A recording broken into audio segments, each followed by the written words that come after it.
Eğirdir bilindiği üzere Türkiye'nin elma deposu. Burası da belediyenin bir işletmesi kıymetli izleyenlerimiz.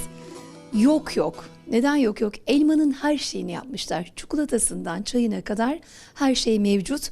Cipsi de varmış. Soracağız, öğreneceğiz. Kimden öğreneceğiz efendim? Tanıyalım sizi. Merhabalar, ben Sanime Hanım, Eğirdir Belediyesi çalışanıyım. Elma üzerine çalışıyorum. Elmadan bütün her şeyi yapıyoruz. Ürünlerimizde ilk başta elma çikolatamız var. Elma çikolatamız süt ve elmanın kendi suyundan yapılarak doğal bir çikolatadır. Tadının mutlaka bakılması lazım. Diyetisyenlerimiz bile öneriyor bunu. Çikolata niyetine çocuklarımız için çok önemli. Ayrıca yine elmadan elma reçeli yapıyoruz. Bu elma reçelimiz tatlı elmadan yapılmaktadır. Bal tadını verir ağza alındığı zaman. Elma suyundan yapılır. Yapımında kesinlikle şeker kullanmıyoruz. Tamamen doğal bir ürünümüz.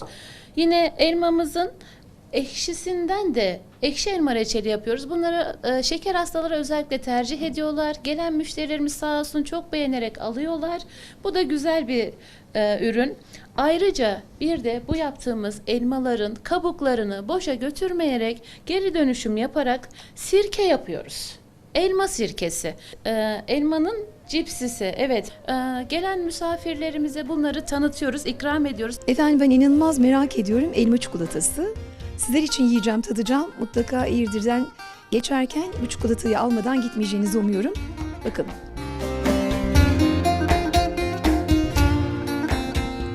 Değişik bir lezzet ama kesinlikle hatta pekmez tadı da var sanki.